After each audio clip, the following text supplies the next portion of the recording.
Canva est une solution d'édition graphique en ligne qui nous permet d'éditer différents types de documents. Cette application nous propose une multitude de fonctionnalités qui sont à la fois utiles dans notre vie personnelle ou encore professionnelle. C'est un outil très utile pour les travailleurs indépendants, freelance, qui ont besoin de gérer leur activité en ligne et qui ont notamment besoin de créer du contenu graphique pour le web, comme des affiches ou des bannières pour les réseaux sociaux, par exemple.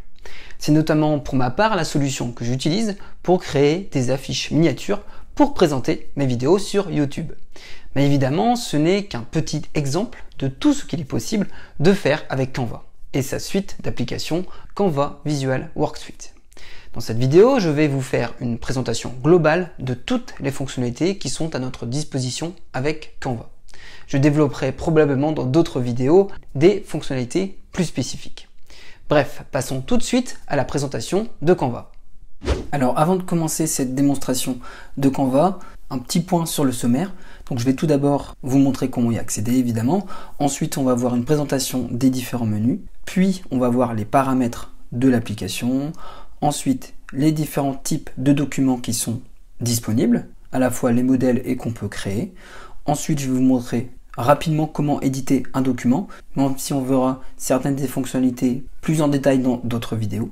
On verra ensuite comment partager un document et enfin comment l'exporter.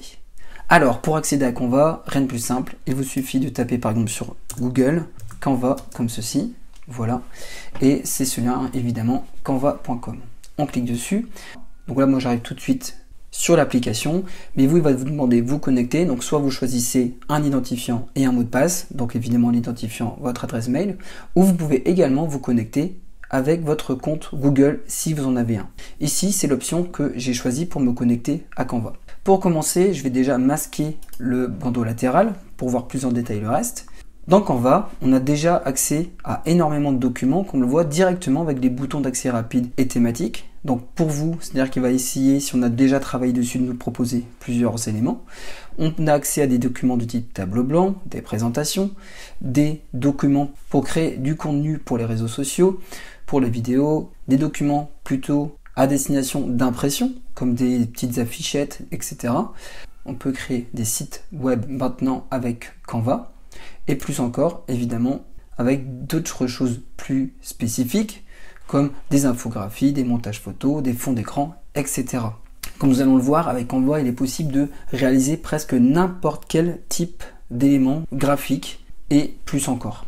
Donc déjà, pour commencer, si vous avez déjà une idée en tête de ce que vous voulez faire, le plus simple peut-être déjà d'utiliser directement le moteur de recherche de Canva. Et vous devriez peut-être trouver tout de suite un modèle par où commencer. Évidemment, vous pouvez très bien partir de zéro avec Canva, soit en cliquant directement sur le bouton ici pour dimension personnalisée pour créer un document avec des tailles spécifiques. Vous pouvez cliquer sur le bouton juste à côté pour importer des photos tout de suite et travailler après sur ces photos. Il est également possible de créer un document tout de suite en cliquant sur le bouton créer un design directement ici. Soit vous allez taper un mot-clé pour retrouver un document modèle, ou alors vous allez plus bas en cliquant sur un nouveau dimension personnalisée comme on a vu avant, modifier une photo ou importer un fichier. Autre chose sur Canva, on a également une barre d'accès rapide en haut, donc avec l'accueil, donc c'est la page ici.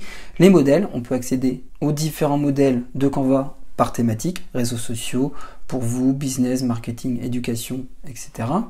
Ensuite, en explorer, on peut voir les différentes fonctionnalités qui sont à notre disposition avec Canva. On a accès notamment à une multitude de photos, différentes icônes, des applications spécifiques pour pouvoir par exemple éditer nos photos. On a également d'autres fonctionnalités pour par exemple définir différents types de dessins et pouvoir par exemple imprimer les contenus que nous avons réalisés avec Canva. Et enfin, vous pouvez également télécharger l'application sur votre ordinateur ou votre téléphone pour créer depuis n'importe quel équipement, ordinateur, smartphone ou encore tablette. Ensuite, on peut afficher le menu directement ici. Donc là, on va avoir accès à l'accueil, comme on a ici, les modèles, donc accéder directement aux différents modèles de Canva par thématique. Donc c'est un peu la même chose qu'on a accès en cliquant ici. Si je reviens après à l'accueil, sur projet, on va avoir accès à tous les projets qu'on a pu commencer. Donc on va aller voir les récents ici. Donc là on voit, j'en ai fait un qu'on verra tout à l'heure ici pour illustrer un peu la création d'un document. Ensuite on peut les organiser dans des dossiers directement. Donc là j'ai créé un dossier miniature dans lequel j'ai mis la miniature de test pour une petite miniature de YouTube par exemple. On peut retrouver nos achats, les favoris, les documents qu'on a importés ou encore tout en bas les images qu'on a importées. Par exemple ici. On peut les classer évidemment dans des dossiers et retrouver dans nos projets et les documents qu'on a pu partager avec nous. Ensuite, juste en dessous, on va retrouver tout ce qui est marque. Donc là, c'est par exemple, si vous avez un compte pro, ça vous permet de définir le logo de votre marque, les couleurs de votre marque et les différents styles que vous pouvez utiliser et styles définis. Comme ça, en fait, vous pouvez les appliquer facilement à n'importe quel type de document. On va retrouver en dessous le planificateur. Donc ça c'est pareil, c'est une option pro qui vous permet de planifier la publication par exemple des affiches pour Instagram ou n'importe quel autre réseau social. En dessous on peut voir les différentes applications qu'on peut connecter directement avec Canva. Donc il y a notamment énormément d'applications pour retoucher des photos, les rendre plus dynamiques, etc. Donc je ne vais pas en détailler sur ce point dans cette vidéo. En dessous, on a Smart Mockup. Donc ça vous permet, si vous devez vendre un produit, de le mettre en avant, par exemple, comme on le voit ici, sur un écran d'ordinateur, sur un smartphone, si vous avez besoin, par exemple, de faire de la publicité sur une application que vous avez réalisée, etc. Donc il y a évidemment ici de nombreux modèles pour mettre en avant n'importe quel type de produit. Ensuite, en bas, on peut inviter des membres si jamais vous souhaitez utiliser Canva en équipe. Et enfin, dans la corbeille, on va pouvoir retrouver les documents qu'on a supprimés. Voilà, par exemple, ici, pour évidemment soit les restaurer ou les supprimer définitivement. Alors, concernant les paramètres de l'application. Pour cela, on va cliquer sur la roue crantée juste en haut ici. Voilà. Et on a accès déjà aux paramètres de notre compte dans lequel on peut rajouter une photo, modifier notre nom, notre adresse email. Dans quel cas on utilise Canva, donc petite entreprise, étudiant, professeur, etc. La langue que nous souhaitons utiliser, les services utilisés pour se connecter à Canva. Donc là, on voit, j'ai choisi mon compte Google. En dessous, on peut désactiver ou activer la collecte d'informations. On peut définir juste en dessous le thème. Donc on voit soit synchronisé avec notre système, en clair ou en sombre. En dessous, on a accès aux paramètres d'accessibilité, ce qui est notamment requis pour les raccourcis. En dessous, on peut définir des contrastes élevés. On peut définir ou non la lecture automatique des vidéos. Donc là, ici, c'est choisi utiliser les paramètres de système. Mais on peut l'activer ou le désactiver directement ici. En dessous, on peut définir l'ouverture du lien, c'est-à-dire on définit si les liens de Canva vont s'ouvrir dans l'application du bureau qu'on a installé au préalable, plutôt que dans le navigateur web, c'est-à-dire là, j'utilise Canva directement depuis Chrome. Donc à vous de voir ici en fonction de vos préférences. Ensuite, juste en dessous, on va retrouver les options de connexion et de sécurité. Donc pour modifier notre mot de passe, en termes de sécurité, on peut déconnecter Canva de tous les appareils si on a un doute sur le fait qu'on se soit fait pirater notre compte par exemple. Juste en dessous, on peut en fait ici définir télécharger les importations et dessins de votre équipe Canva. Donc ça c'est une option intéressante si jamais vous utilisez Canva en équipe. Dans ce cas-là, c'est seul le responsable qu'on voit ici de l'équipe qui va pouvoir télécharger et importer les designs créés au sein d'une équipe. Voilà, donc ça permet de centraliser et de plus maîtriser les documents importés directement dans un Canva d'équipe. En dessous, on peut évidemment supprimer complément de compte si on n'utilise plus l'application. Ensuite, on peut passer aux préférences de communication, c'est-à-dire si on souhaite recevoir ou non les messages de marketing de Canva. En dessous, on peut aussi, et pour les autres, il faut avoir un accès pro pour pouvoir y accéder. Et en dessous, en termes de confidentialité, on peut activer ou désactiver la possibilité pour Canva de récupérer plus de données personnelles. Évidemment, moi je vous conseille de désactiver ça, si c'est activé. En dessous, on va avoir les options d'équipe de Canva, si vous l'utilisez. Donc c'est-à-dire on va avoir les informations de l'équipe, le nom ou une description. On peut définir ici les membres. Donc moi j'ai rajouté Bob ici pour avoir un autre compte de test qu'on va le voir tout à l'heure pour les partages. On peut évidemment ajouter d'autres personnes en cliquant sur le petit bouton ici. En termes de groupe, on va pouvoir créer un groupe pour partager plus facilement les différents designs qu'on a pu créer avec les membres de notre équipe. En dessous, on va pouvoir gérer ici les options de facturation de notre compte, si jamais on a besoin notamment d'utiliser un compte pro ou plus élevé. Donc à savoir que pour tout ce qui est option de tarif, vous y avez accès juste en haut ici. On le voit, le mode gratuit, en pro, en format type équipe, plutôt éducation, et également pour les associations. Voilà, en dessous, Pour les permissions, on peut y accéder ici, c'est-à-dire on va définir pour l'équipe qui peut rejoindre l'équipe, c'est-à-dire soit seules les personnes invitées, quiconque dispose d'une adresse wintopic.fr, ici dans mon cas, ou donc là en fait il ne se pose pas de questions et cliquez pour y accéder, ou alors l'option ici, on peut demander à rejoindre, il faut quand même une validation du chef d'équipe par exemple. En dessous on va retrouver les applications qu'on a pu associer à l'équipe, l'historique des achats, et enfin les noms de domaine si jamais on utilise Canva pour gérer un site internet par exemple.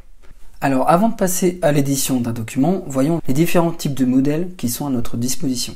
Donc évidemment on peut partir d'un modèle de zéro en cliquant directement comme on l'a vu sur ce bouton dimension personnalisée ou créer un design, mais en général le plus simple c'est de partir d'un document existant et ensuite de l'éditer. Donc on a accès notamment à des tableaux blancs. Donc les tableaux blancs ça va être des tableaux blancs numériques, notamment ce qui peut être intéressant pour faire par exemple du brainstorming, de l'idéation et pour par exemple tout ce qui est gestion de projet. Donc là, vous allez trouver ici de nombreux modèles pour ce type de besoin. Ensuite, on a les présentations, où là, évidemment, des présentations pour des réunions, présenter des produits, son entreprise, etc. Donc là, vraiment, c'est l'équivalent de Google Slide chez Google. Donc Canva est également un excellent outil pour présenter des choses. Donc on voit différents formats, le format classique ici, ou également on le voit sur smartphone, comme des formats comme ceci, etc. Donc là, évidemment, vous avez à disposition de nombreux modèles. Ensuite, réseaux sociaux. Donc là, c'est vraiment très intéressant avec Canva. Je pense que c'est le type de modèle qui est le plus utilisé avec l'application. Donc là, on peut créer des publications Instagram, Facebook, donc pour des stories, pour WhatsApp, créer une couverture Facebook ou n'importe quelle autre application, via TikTok évidemment aussi, et évidemment YouTube. Et on peut également créer des intros, par exemple, pour sa chaîne, etc. Canva, c'est vraiment une excellente solution à utiliser si vous souhaitez vous lancer dans les réseaux sociaux et créer du contenu graphique, soit pour présenter votre chaîne ou pour créer simplement du contenu graphique à ajouter sur l'un de vos différents comptes. Donc voilà, vous avez le choix évidemment ici à énormément de modèles. Donc je vous laisse regarder cela en détail. Ensuite, en vidéo, donc on peut également avec Canva réaliser des petites vidéos et on a accès évidemment à de nombreuses options d'édition. On va retrouver tout ce qui est impression ici. Donc là, Canva offre également un service donc on voit d'impression pour imprimer des flyers, des affiches, créer des documents personnalisés et ça va même jusqu'à des tasses, etc. Donc vraiment on peut faire beaucoup de choses également avec ce service ici aussi. Et on a également site web, donc là pour créer des sites, pour présenter par exemple des produits ou faire un portfolio par exemple, ça peut être intéressant. C'est notamment, je pense, une solution qui peut être bien pour ce genre de cas avec Canva. Voilà, donc évidemment, une fois de plus, vous avez accès à de nombreux modèles. Et enfin, d'en plus, on a accès à d'autres types d'éléments, comme on l'a vu précédemment, infographie, montage, fond d'écran, graphique, couverture, carte mentale, etc. Donc le plus simple, c'est si vous avez un besoin d'édition graphique, c'est directement, comme on l'a vu, de le taper dans votre barre de recherche. Alors voyons maintenant comment éditer un document. Donc pour cela, je vais vous montrer comment modifier par exemple une petite miniature en fait d'écran pour YouTube. Donc là, je l'ai créé ici. Donc au départ, moi je l'avais retrouvé directement en tapant miniature dans la recherche ici. Voilà. Donc on va dessus la miniature, en cliquant dessus, ça m'ouvre une nouvelle fenêtre directement si vous utilisez Canva évidemment depuis votre navigateur internet. Ça se présente comme ceci. Donc si vous êtes habitué à des outils de présentation comme Google Slide ou même d'outils d'édition graphique classique, on retrouve en fait juste ici l'élément qu'on a à modifier en fait, et on va avoir accès aux différents menus sur le côté ici à gauche. Donc la première chose évidemment que je vous recommande de faire quand vous créez un document, c'est tout de suite le renommer et lui donner un nom parlant en fonction de ce que vous voulez faire. Donc sur cette page, on va retrouver des options ici d'animation si je souhaite animer le document que je suis en train d'éditer. Donc là, il n'y a pas vraiment d'intérêt vu que c'est une miniature qui ne va pas bouger. En dessous, on peut rajouter des notes. Donc ça va être surtout intéressant si vous utilisez Canva comme un outil de présentation. On peut jouer ici directement avec le zoom. Donc ça, c'est intéressant si on a plusieurs documents directement dans ce type de fichier ici, miniature de test. Donc je pourrais ajouter plusieurs pages, donc ça peut être intéressant si vous avez vous avez une thématique par exemple sur une chaîne et vous souhaitez créer des miniatures au fur et à mesure. Comme ça, vous pouvez repartir sur le modèle de base en cliquant sur le bouton dupliquer ici, voilà, et vous repartez sur un nouveau modèle et vous gardez toujours le modèle de base que vous souhaitez éditer. Donc à savoir, moi vous avez vu ce modèle ici, moi je suis parti au départ de ce modèle. directement ici. Et je l'ai réadapté comme vous avez vu. J'ai changé l'image et le fond. Alors pour cela, comment je l'ai fait? J'ai importé mes images ici. Voilà, on le voit. Et j'ai eu qu'à, par exemple pour le logo, le déplacer comme ceci. Et ça a pris en compte à la place de l'autre photo. Et pour l'image de fond, je l'ai simplement glissé comme ceci. Et pareil que pour le logo, ça l'a changé directement comme ceci. Voilà. Et puis après, j'avais un petit peu déplacé également et modifié la police des encarts. Pour modifier la police, il suffit de cliquer sur l'élément existant si vous êtes parti d'un modèle et vous avez accès aux différentes options juste en haut ici. Voilà, donc je peux modifier le type de police, la taille et en fonction du type de police, je peux soit modifier la couleur, mettre en gras ou non, donc ça dépend vraiment du type de police, italique, modifier le type d'alignement, rajouter des listes, modifier l'espacement, je retrouve le bouton animation ici, et on a évidemment d'autres options ici, comme le souligner, majuscule, copier le style pour l'appliquer ailleurs, modifier la transparence, donc ça c'est également intéressant comme on le voit ici. Donc là, en général, la transparence, on va plutôt l'utiliser pour un cadre qu'on a mis en dessous par exemple, voilà. On peut également rajouter un lien cliquable, donc ça peut être intéressant si c'est un document qui va être accessible en ligne, et on peut également verrouiller un élément pour ne plus par exemple pouvoir le modifier. On peut évidemment jouer avec tout ce qui est position, les mettre en arrière, en haut, en bas, à gauche, etc.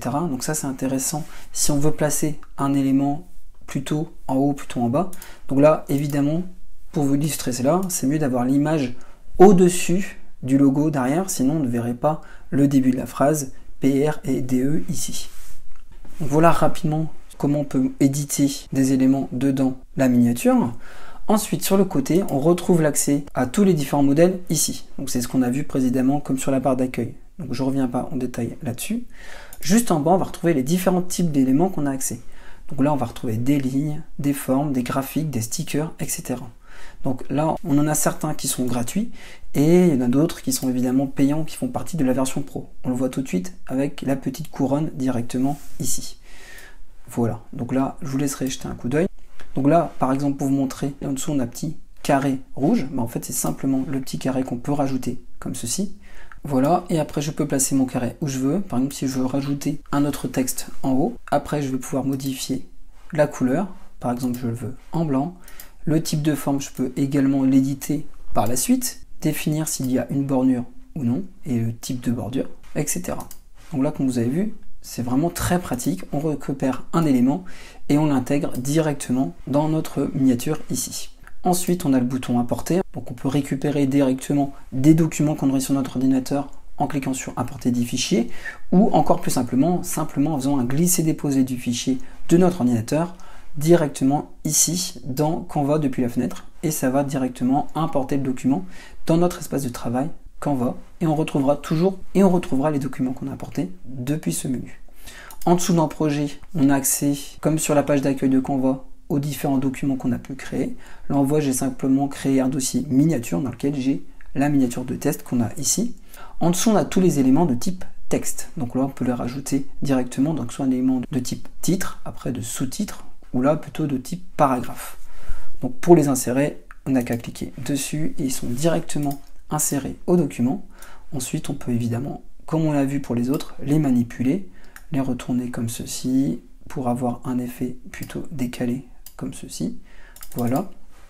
On retrouve les options d'édition en haut dans la barre. On peut évidemment ici, quand on est en sélection, le dupliquer, le supprimer, et on a accès à d'autres éléments qu'on a vu déjà précédemment. Et en dessous, donc là on a accès à une multitude d'applications pour pouvoir éditer des éléments qui sont directement présents dans notre document, par exemple ici le logo. Donc là, à vous de voir en fonction de vos besoins. Donc on peut agir avec des applications de photos, de style, audio, vidéo, graphique et d'arrière-plan. Donc enfin, pour terminer sur cette petite démonstration rapide d'édition d'un document, je peux également modifier une image que j'ai rajoutée avec le petit bouton modifier l'image. Donc ça c'est vraiment très intéressant. Et en cliquant sur modifier, on va pouvoir par exemple modifier la luminosité, le contraste, la saturation. Donc savoir qu'on pourrait aussi effacer l'arrière-plan. Donc si vous avez importé une image avec un arrière-plan, mais pour cela, il faut la version pro de Canva. On peut utiliser les différents filtres ici, retrouver les Smart Mockup, voilà, et on a accès à d'autres applications directement ici pour donner des effets un peu particuliers. Notamment, moi, ce que j'aime bien, c'est les effets d'ombre, comme on est ici. Pour les utiliser, on va cliquer sur « Utiliser » pour rajouter l'application dans Canva. Et ensuite, on peut définir l'effet d'ombre qu'on veut appliquer. Donc voilà, donc là je ne vais pas l'appliquer vu que ça ne va pas rendre un effet intéressant avec ce petit cas d'usage ici. Donc voilà rapidement les fonctionnalités d'édition que vous avez à disposition avec Canva. Donc, comme vous le voyez, c'est très simple, c'est en fait, si on part de zéro, un document qui est vide ici, je peux modifier la couleur du fond, et dans lequel je vais rajouter différents types d'éléments, des objets ici, des cadres, etc., des images de fond, ou encore du texte. Et c'est à nous de les imbriquer comme bon nous semble. Alors, si on a besoin de travailler à plusieurs sur un type de document, c'est-à-dire sur nos miniatures ici par exemple, je peux partager mon document à d'autres personnes. Pour cela, je vais cliquer sur le bouton partager, et là je vais taper le nom de la personne à qui je veux partager. Donc là par exemple, je vais le partager à Bob, donc j'avais déjà rajouté ici. Donc là, je n'ai qu'à taper l'adresse email de la personne à qui je veux partager le document, et ensuite de définir les droits d'accès.